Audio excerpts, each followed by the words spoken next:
নেকি কোনোবা যোন তোমাৰ মৰমৰ এতিয়ালৈ কোনো যদি কাষে চফা নাই তোকে পালে ঘৰে খনিলমে যে সজাই ও জানৈ কবি নে সঁচাই ও জানৈ মনৰে কথা ও জানৈ কিনো বুজিবি ও জানৈ বুকুৰে বেথা কিনো যে নকৰিলো তথাপিও নাপাৰো কোনোবাই জানিলে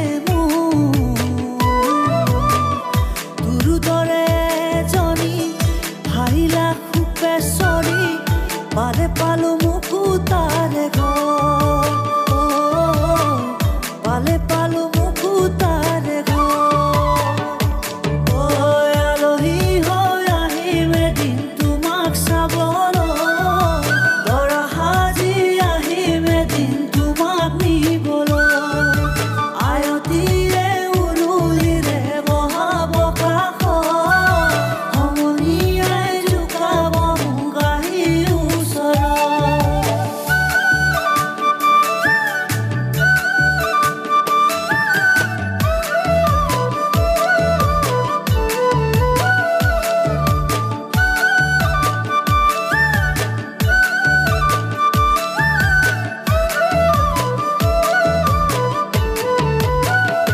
ঐ জানৈ আকাশখন ধুনীয়া ঐ জানৈ তৰাৰে জিলিকা ঐ জানৈ মনৰে সৰগত ঐ জানৈ তুমি মোৰ মেনকা ঐ জান দূৰণিতে ঐ জান তুমি থাকা ঐ জান সপোনত হয় ঐ জান আমাৰ দেখা ঐ জানৈ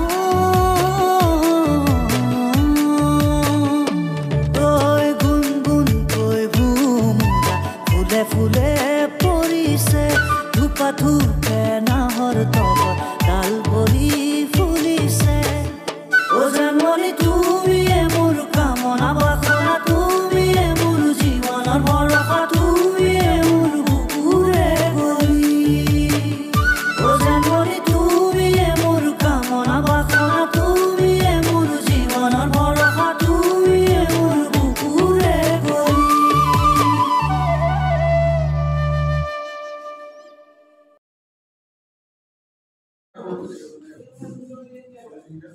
নিশ্চয় আশা মহাবিদ্যালয়ৰ সন্মিলনৰ তৰফৰ পৰা সমূহ অসমবাসীৰ লগতে বাসীলৈ বিহুৰ শুভেচ্ছা জনাইছোঁ। নিশ্চয় আশা মহাবিদ্যালয়ৰ সন্মিলনখনি আন বছৰৰ দৰে এই বছৰ আমি 40 সংখ্যক নিশ্চয় আশা মহাবিদ্যালয়খন উদযাপন কৰিছোঁ। তাৰ আজি প্ৰথম দিনা কাৰ্যসূচী অনুসৰি পতাকা উত্তোলন স্মৃতি তৰ্পণৰ লগতে প্ৰধান ভূপেন হাজৰিকাৰ প্ৰতিমূৰ্তিস্থলীত তেখেতক মাল্যাৰ্পণ কৰাৰ লগতে আমাৰ সতীৰ্থ ৰাজীৱ ফুকন ডাঙৰীয়াৰ প্ৰতিচ্ছবিত আমি মাল্যাৰ্পণ কৰিছোঁ। আজি পুৱাৰ কাৰ্যসূচী পিছতেই আমি দ্বিতীয় কাৰ্যসূচী আমি আৰম্ভ কৰিম। আমি ঢোল পেঁপা বাঁহীৰ লগতে বিভিন্ন প্ৰতিযোগিতা আৰম্ভ কৰিম। তাৰ সমান্তৰালভাৱে আমি বোৱাৰীসকলৰ বস্ত্ৰ বিহু যুৱতীসকলৰ জেং বিহু প্ৰতিযোগিতাৰ লগতে বিহুতি প্ৰতিযোগিতা আমি আৰম্ভ কৰিম আজি কাৰ্যসূচী। দ্বিতীয়তে অহা কাইলৈ হ'বলগীয়া কাৰ্যসূচী এনেধৰণৰ কণ কণ মইনাহঁতৰ সকলৰ চিত্ৰাংকন প্ৰতিযোগিতা, মইনা দলৰ হুঁচৰি প্ৰতিযোগিতা, মইনা দলৰ বস্ত্ৰ বিহু প্ৰতিযোগিতা, যুৱক দলৰ হুঁচৰি প্ৰতিযোগিতাৰ শেষ হোৱাৰ লগে লগে আমি বঁটা বিতৰণী সভা আমি আৰম্ভ কৰিম। বঁটা বিতৰণী সভা শেষ হোৱাৰ লগে লগে আমি সন্ধিয়া গীতৰ শৰাইলৈ আমি আগবাঢ়িম।